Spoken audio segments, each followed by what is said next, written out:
So ayan mga kabay, ito yung pangatlo na repair ko. Ayan. Bali, ayan mga kabay, nakasaksak po yan. Ayan.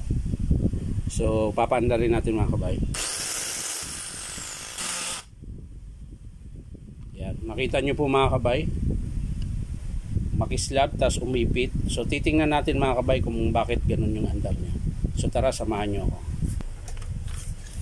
So ayan mga kabay, nabuksan ko na po, natanggal ko na yung screw. So titingnan na natin yung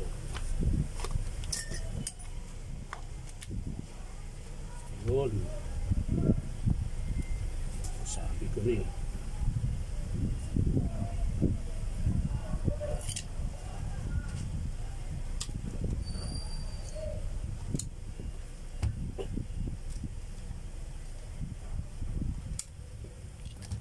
So ayan mga kabay, ito po yun kung bakit umipit tsaka masiklab. Ayan po, hindi na po naikot yung bearing niya na 607 yan. Tapos yung armature niya mga kabay, medyo malalim na rin. So susubukan natin mga kabay palitan ng bearing kung gagana pa po yung armature.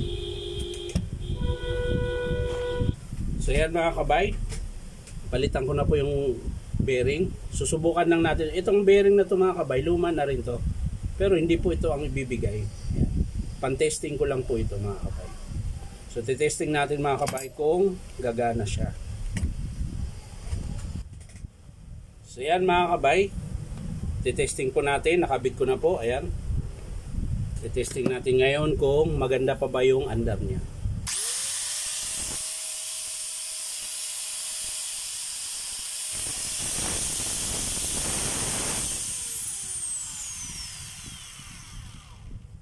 So yan mga kabay, bali ang sira lang talaga mga kabay is sleeve tsaka yung bearing to. Yan.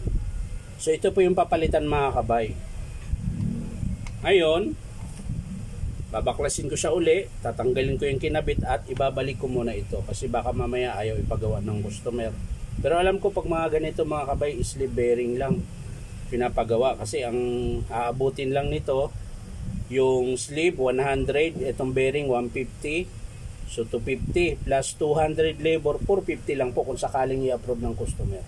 So yan lang po mga kabay, kung i-approve ng customer ito mga kabay, papakita ko rin sa inyo kung paano ikabit. So yan lang po mga kabay, maraming salamat, bye bye.